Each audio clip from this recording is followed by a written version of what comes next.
Assalamualaikum warahmatullahi wabarakatuh. Perkenalkan, nama saya Sania Julianita dari Prodi Pendidikan Sejarah NIM 310141992. Di sini saya akan menyampaikan kultum mengenai beriman dikala sendiri. Beriman dikala sendiri. Nah, sendiri itu bukan ujian buat kita, tetapi memang kesendirian membuat kita melakukan banyak hal yang tidak baik. Karena dengan kesendirian, kita akan sangat mudah terpengaruh untuk melakukan hal-hal yang tidak baik. Seperti halnya di saat kita sendiri, kita selalu terbayang hal-hal yang tidak baik dan perbuatan-perbuatan buruk yang berada di pikiran kita. Oleh karena itu, di dalam kesendirian kita harus membekali diri kita dengan keimanan, agar diri kita tidak mudah terganggu oleh pikiran-pikiran buruk itu. Nah, mengapa di saat sendiri orang mudah terganggu oleh pikiran-pikiran buruk? Nah, karena di saat sendiri kita tidak bisa melihat perilaku baik yang dilakukan oleh orang, sehingga kita harus membekali diri kita dengan keimanan yang kuat kepada Allah Subhanahu wa Ta'ala. Jadi, ujian yang dihadapi oleh sahabat Nabi pada zaman dahulu dengan kita pada zaman sekarang ini berbeda. Nah, untuk teman-teman semua pasti pada bertanya-tanya, bagaimana cara kita agar keimanan kita di saat sendiri menjadi lebih kuat gitu kan. Untuk mengatasi permasalahan itu hanya satu yang kita lakukan, yaitu dengan mempertebal keimanan dalam diri kita sendiri. Kita dapat mempertebal keimanan dalam diri kita sendiri dengan menganggap jika sesuatu yang akan kita lakukan itu pasti dilihat oleh Allah Subhanahu wa Ta'ala. Karena dengan begitu kita akan menjadi takut untuk melakukan hal-hal yang melanggar ajaran agama dan juga melanggar Allah, seperti halnya di dalam Quran surat Al-Muslim. Allah mengetahui mata yang berkhianat dan Allah mengetahui apa saja yang disembunyikan di balik dada manusia atau pikiran manusia. Perlu kita ingat, jika Allah mengetahui apapun yang sedang kita lakukan, baik dalam keadaan sendiri. Selain itu, para malaikat juga senantiasa mencatat apa yang kita lakukan. Di saat kita sendiri pun, malaikat tetap mencatatnya. Baik itu perbuatan buruk ataupun perbuatan baik sekalipun, malaikat tetap mencatat. Oleh karena itu, kita perlu menanamkan kepada diri kita untuk senantiasa takut akan Allah Subhanahu wa Ta'ala. Dalam melakukan apapun, kita harus selalu merasa diawasi oleh Allah. Kita juga harus menanamkan dalam diri kita untuk selalu beriman kepada Allah Subhanahu wa Ta'ala. Dan senantiasa juga membayangkan bagaimana jika dalam keadaan wafat itu kita sedang tidak beriman kepada Allah. Tentunya kita semua ingin dalam keadaan wafat yang husnul khatimah. Oleh karena itu kita harus senantiasa beriman kepada Allah Subhanahu wa Ta'ala. Maka untuk teman-teman semua, mari kita senantiasa beriman kepada Allah, baik dalam keadaan sendiri sekalipun. Seperti halnya yang diriwayatkan Abu Daud SAW yang bersabda, jika pada suatu hari nanti akan datang seorang lelaki yang membawa pahala besar sebesar gunung Tilahamah. Lalu Allah Subhanahu wa Ta'ala meleburkan pahala-pahala mereka.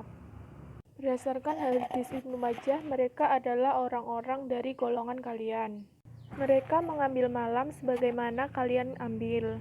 Tetapi mereka adalah kaum sendirian, sehingga mereka berani untuk melanggar apa yang diharamkan. Jadi ketika kita sendiri, kita akan lebih mudah dan merasa lebih berani untuk melakukan hal-hal buruk yang maksiat. Pasti kita semua tidak mau untuk menjadi orang seperti yang sudah saya sebutkan di hadis di atas. Karena jika kita menjadi orang seperti yang sudah saya sebutkan di hadis di atas, maka amal soleh dan pahala kita akan gugur dengan sendirinya. Subhanahu wa Ta'ala juga pernah bersabda, jika Allah akan memuji seseorang yang dia merasa takut kepada Allah di saat dia merasa sendiri.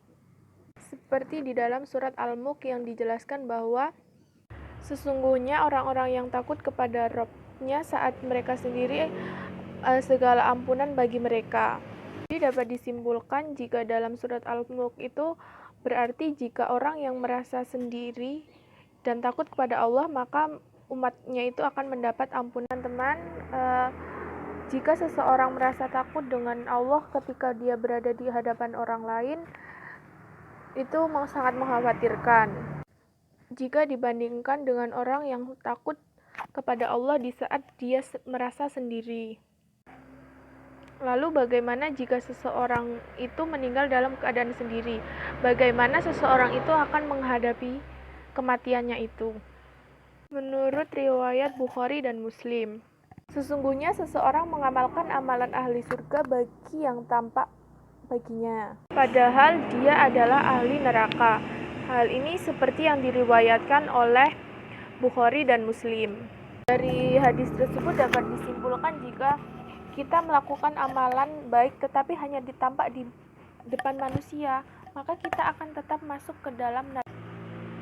Karena amalan yang baik sebenarnya itu harus kita niatkan kepada Allah, bukan hanya kita untuk mendapat pujian dari orang lain, untuk memperlihatkan seperti halnya ketika manusia itu berada di keramaian, ia seperti tampak takut kepada Allah. Namun di saat dia sendiri, dia bukan orang yang. Karena itu kita harus senantiasa takut kepada Allah, baik di saat kita sendiri ataupun kita bersama orang lain.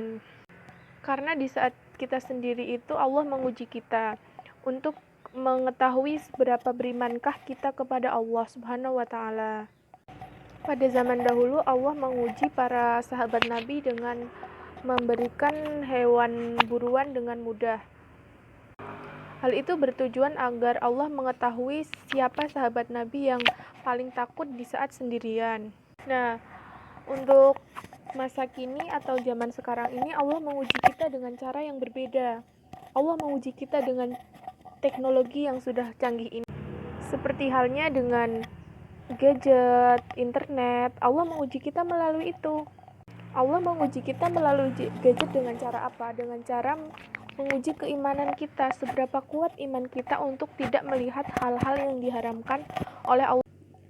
Seperti halnya dengan jika kita tidak kuat dalam keimanan kita menggunakan gadget, tentunya kita akan menggunakan gadget kita untuk melihat hal-hal yang diharamkan Allah, seperti untuk melihat perbuatan-perbuatan maksiat, untuk menebar berita-berita yang palsu, seperti itu.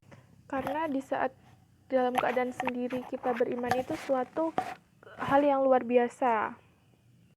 Semoga kita semua senantiasa melakukan hal-hal yang diridhoi oleh Allah Subhanahu wa Ta'ala dan selalu beriman kepada Allah Subhanahu wa Ta'ala. Karena kita beriman itu niatnya kepada Allah ya, bukan untuk mendapat pujian dari orang lain. Jadi mari kita tingkatkan keimanan kita di dalam diri kita. Kita harus selalu menanamkan kita beriman kepada Allah itu bukan semata-mata untuk mendapatkan pujian. Cukup sekian dari saya. Semoga kita semua selalu beriman kepada Allah dalam keadaan apapun. Saya mohon maaf jika banyak kesalahan. Wassalamualaikum warahmatullahi wabarakatuh.